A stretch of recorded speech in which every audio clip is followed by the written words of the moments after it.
A horror night at this general election for the SNP as a damaging loss of 38 seats so far. As a final result is delayed, but it's likely that the SNP will finish on 2 seats. And we're going to read into a piece from the BBC and look at some analysis from Sky News, you guys. Let's go.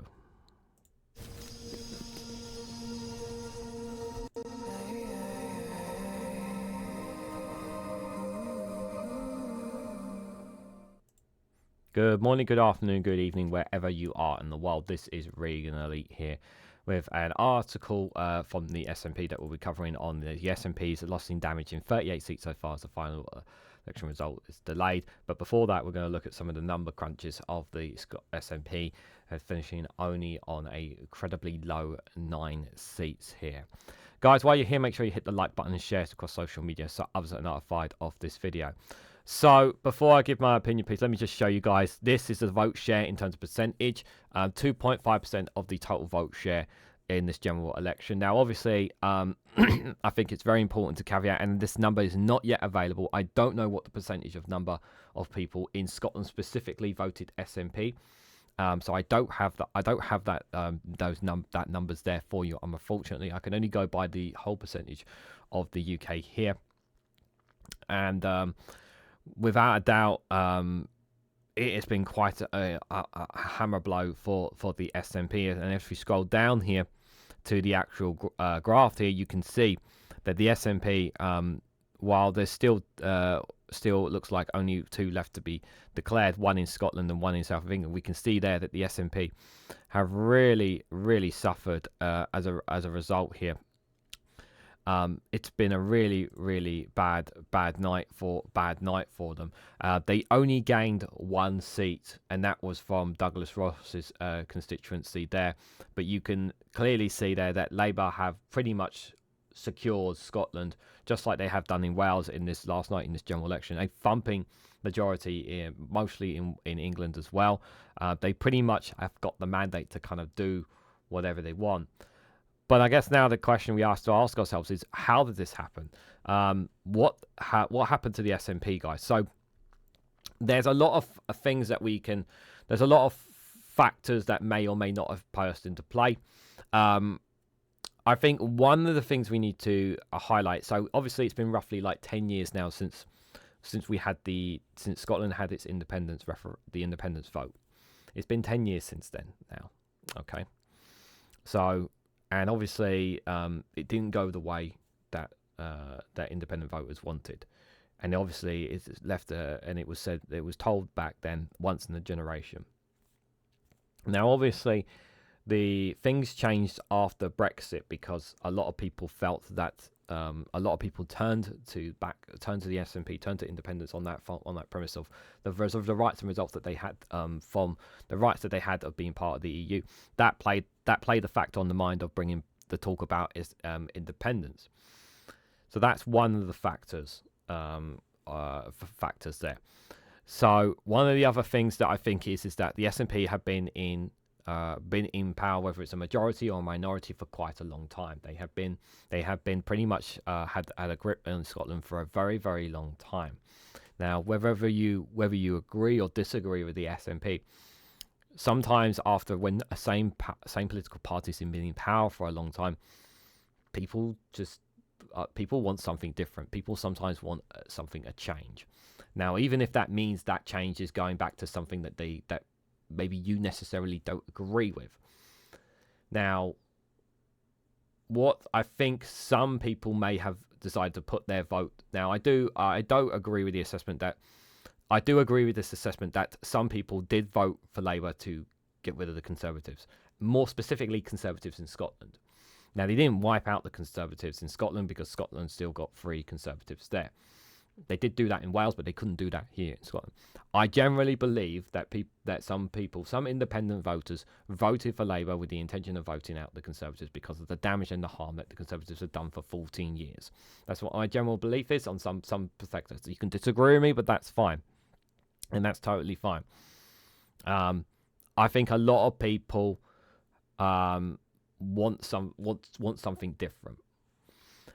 Has independence been buried by this? I would say it's pretty close to not going to be something that can be talked about anymore. Because of this result, it's pretty much a case of the SNP have got nothing to say. They can't say anything because they put their mandate on independence. That was what the front and center of what it was, saying this is we need this, this is what's holding us together. And I think a lot of Scottish people just felt that they just can't hold on to this anymore. The hope and the dream of that independence, I think, is fallen. It really has fallen. I also think there's a couple of other factors as well we need to recognise as well. They're not the biggest of factors, let me be clear about this. So there was a lot of talk about the issues of postal voting. Now, I don't think that would have affected too much the outcome of some. It may affect 1 or 2 seats, but it wouldn't affect the overall outcome of the picture. Let's be clear about that. Yeah, Labour won very clearly in Scotland from the numbers there. So even if there wasn't postal vote issues, I think still the Labour would have won comfortably based on the numbers that we have here. So I think that was the so whatever way you try to slice it is that. And what does this mean, basically? So it means that if Scotland don't want to have that conversation again, they're gonna have to build it from the ground up.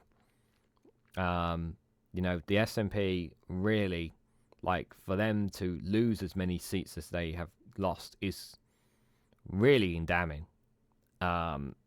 It's really, really damning. Is it John Swinney's fault, the leader? I don't know if it's so much of him. I don't think Hamza Yousaf and what was going on around him as leader did not help.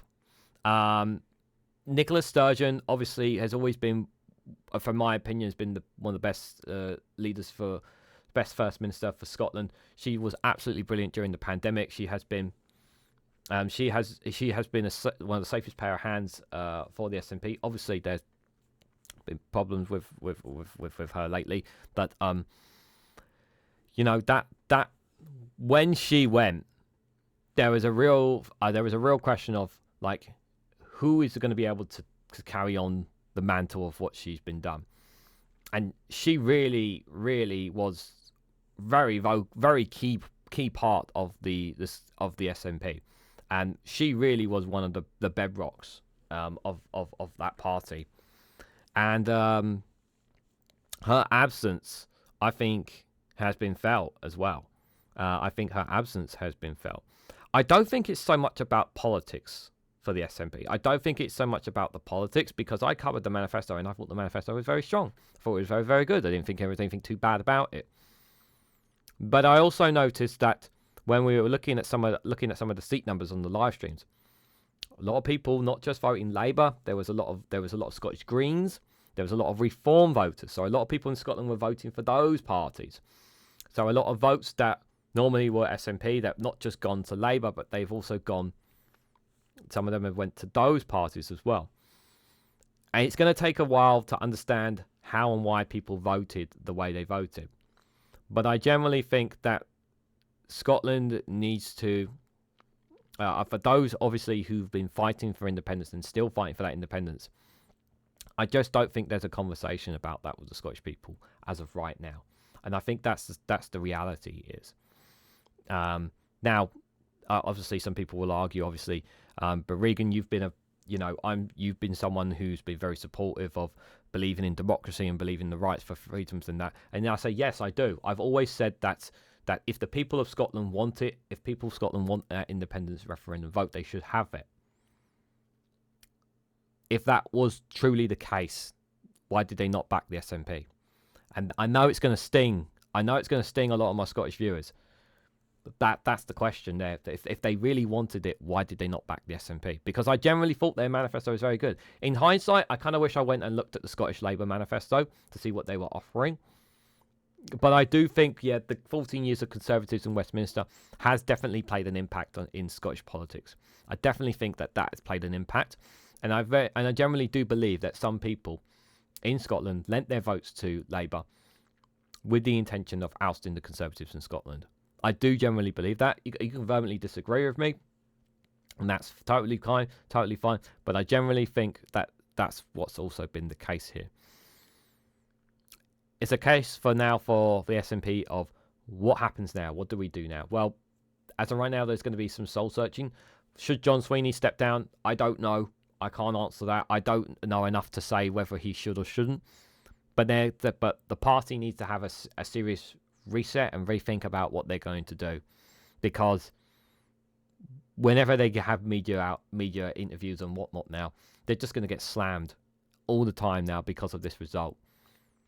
Because the people of Scotland have essentially put their backing behind Labour.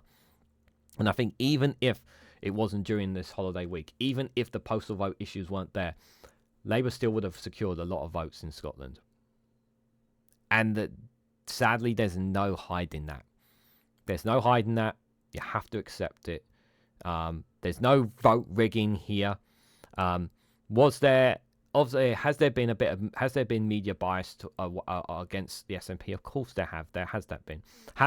Is that the main reason behind this? I don't think so. But again, you guys, I know how my Scottish friends feel about this. I know it's a very dark time for them, but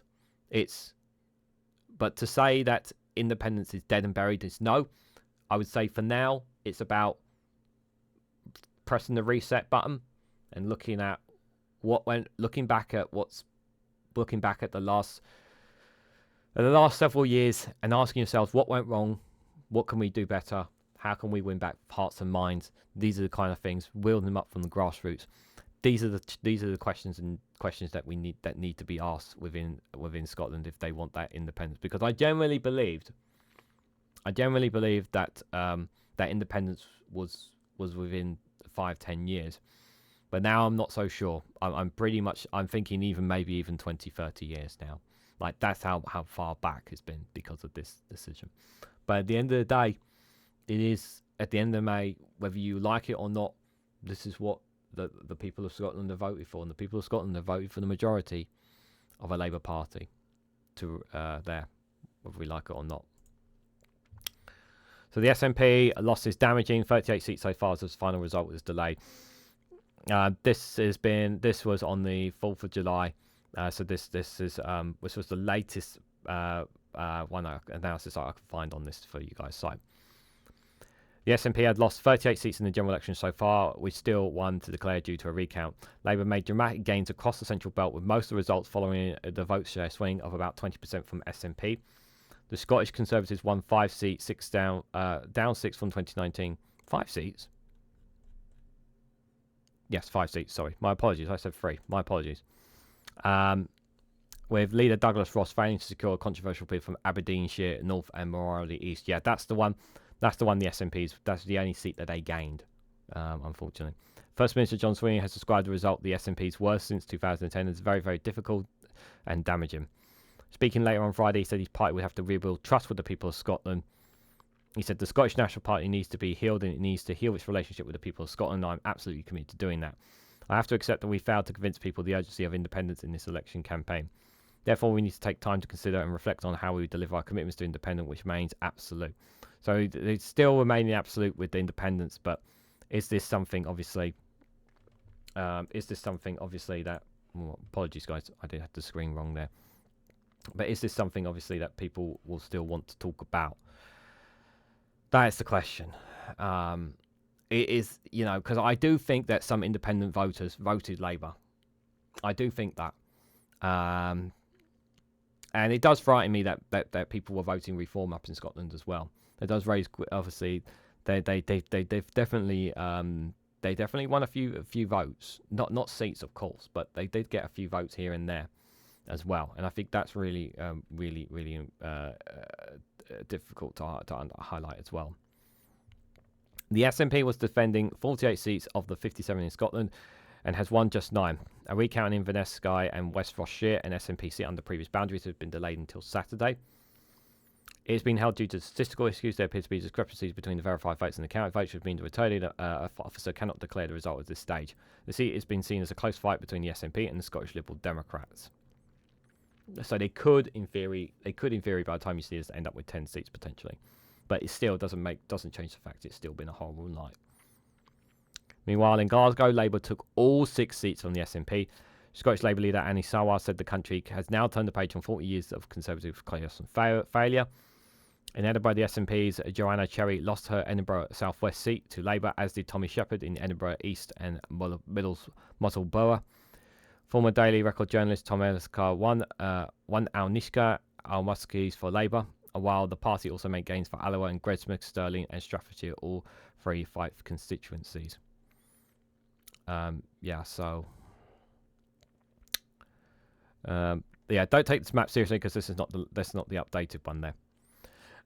SNP Westminster leader Christian Orr was ousted in East Renfrewshire by Labour's Blair MacDonald, the former head strategic of the Better Together campaign for the 2014 Scottish independent referendum. Stephen Flynn, the SNP Westminster leader, clung on to his Aberdeenshire South seat, but told BBC Scotland a very difficult and bleak night for the SNP and that the party has to learn from it.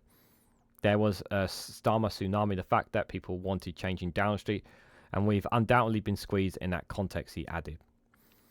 Former First Minister and SNP leader Nicola Sturgeon told ITV, "This is not a good night for the SNP, and on these numbers there'll be lots of questions that need to be asked as we come out of it." Alex Salmond, who preceded Mrs Sturgeon's SNP leader and First Minister, said that the slaughter of the SNPs was not due to its support. The slaughter of this was not due to its support of Scottish independence. He added, "How could it be? The SNP did not even campaign on it." Well, the SNPs, it was on the front of their manifesto, but I don't think independence was not. I don't know enough about it. I don't think independence was this, but I think I do. Part of me feel that I do think that getting rid of the Conservatives was more of a mandate for something, was a factor to this. Scottish Conservative leader Douglas Ross described it as a historically bad night for the Tories. There's no shying away from it all, and there will be a huge amount of reflection and campaigning to do in the last few years, he told BBC Scotland News. They've been particularly difficult, and there's been no denying that. He went on to lose his own election race to the SNPs, having received 32.8% of the vote compared to the SNP, who won 35.2%. Reform collected 14.6%, and this is where Reform played an impact in Scotland as well. With Davison, as former Scottish Conservative leader, told Sky News it was a massacre for the Tories. However, she said internal Tory figures have predicted even worse results. The Conservatives, who fell behind Reform UK in several Scottish seats, have so far kept 5 seats north of the border. Scottish Liberal Democrats have so far returned 4 MPs here. Former leader John Swinney said the party was set to become a substantial force again. Yeah, I'll just pull it back here for you guys, so take you back to this piece here. So Liberal Democrats got 1, 2, 3, 4 there, 4 seats there. Obviously, 1 still to be declared, so it could even go. It could go either to the SNP or Liberal Democrats. That the undecided one there, but still, 5 Conservative there, but vast majority are Labour in Scotland. There's going to be a lot of soul searching for the SNP, that is for sure. It's not been a good night for them. It's been a great night for Labour in Scotland. For them, that they have they're back in control of Scotland, and I really hope that they do a good that Labour do well in terms of actually serving the people of Scotland. I really hope so. I generally mean that. People have made their minds up there. I generally believe, like I said, I believe in democracy, believe in people's rights, and they voted for Labour, and that's the choice that they've made. Why they've made that choice, there's a lot of, like I said, there's lots of factors into it. I think there's lots of factors, like I said at the start, into it. But for now, it is a case of a bit of soul searching. I think it's needed right now. But what do you guys honestly think about these results? What do you make of the fact that the SNP have lost so many seats, down to 9, possibly get 10 by the time we record this? We won't know for sure, but why do you think people have cast their votes to Labour? What do you guys feel about independence? What do you guys, for those in Scotland, how do you feel about these results? What lessons can be learned, if any lessons can be learned? Let me know your thoughts and more about these results in the comments section down below. If you found this video informative, please hit the like button. We greatly appreciate it. Share this across social media so others are notified of this video. And subscribe, because it really does help support the channel. And if you want to go one step further, financially support me in the work that I do here, you could do so by becoming a YouTube member for as little as 99p. Or join me on Rumble or Patreon for exclusive content on that platform. So thank you all so much for watching. I hope to catch you all very, very soon.